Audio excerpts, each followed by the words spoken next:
नमस्कार दोस्तों, as education में आपका बहुत बहुत स्वागत है। मैं आकांक्षा सोनाडी आज आपके लिए कुछ 19 फैक्ट्स लेके आई हूँ, जिसमें हम कीट और उनके द्वारा होने वाले रोगों के बारे में जानेंगे। तो हमारा टॉपिक क्या है? कीट और उनके द्वारा संचारित रोग। सबसे मादा एनाफिलीज मच्छर जो रहता है ना, ये एक मच्छर है। मच्छर में फीमेल टाइप रहता है, जैसे हम मादा एनाफिलीज कहते हैं। उससे कौन सा रोग होता है? मलेरिया रोग होता है। दूसरी हमारी जो घरेलू मक्खी रहती है, जो भी दूषित जगह पे बैठती है, और उससे हमें क्या हो जाता है? हैजा होता है।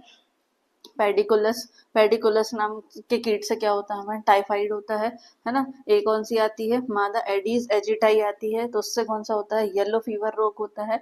आपको इसमें ये याद रखना है कि मादा एडीज एजिटाई जो है उससे पीत ज्वर होता है या येलो फीवर होता है। इसे हम क्या कहते हैं? येलो फीवर भी कहते हैं। और ये मादा एनाफिलीज से क्या होता है? मलेरिया होता है। फिर यहाँ पे आती कौन सी? बालू मक्खी। बालू मक्खी से कौन सा रोग होता है? कालाजार रोग संचारित होता है। मादा क्यूलेक्स से कौन सा होता है? फाइलेरिया होता है। ठीक है। जो कटमल होता है उससे क्या होता है? चागास रोग होता है। ग्लॉसेना पाल्पेलिस से कौन सा होता है? निद्रा रोग होता है, इसमें व्यक्ति को नींद आती है। फिर आता है टेबेनस मक्खी। टेबेनस मक्खी से क्या होता है? सुर्रा रोग होता है।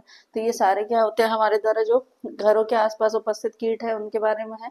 तो मादा एनाफिलीज से क्या होता है? मलेरिया रोग होता है। घरेलू मक्खी से कौन सा होता है? हैजा रोग होता है।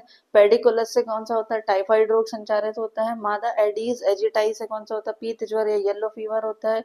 फिर आता है बालू मक्खी। बालू मक्खी से क्या होता है? कालाजार होता है। मादा क्यूलेक्स से क्या होता है? फाइलेरिया होता है।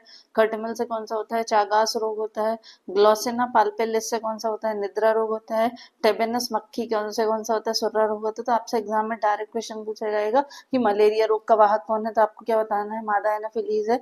हैजा रोग का वाहक कौन है? तो घरेलू मक्खी है। टाइफाइड का कौन है? तो पेडिकुलस है। पीत ज्वर का कौन है? मादा एडीज एजिटाई है। कालाजार का क्या है? बालू मक्खी कहलाती है। फाइलेरिया का वाहक मादा क्यूलेक्स है। चागास रोग का वाहक क्या है? खटमल है। निद्रा रोग का ग्लॉसेना पाल्पेलिस है। और सुर्रा रोग का वाहक कौन है? टेबेनस मक्खी है। तो इसी तरह से आपको ये फैक्ट्स याद हो गए होंगे। मिलते हैं अपन नेक्स्ट फैक्ट के साथ। थैंक यू दोस्तों।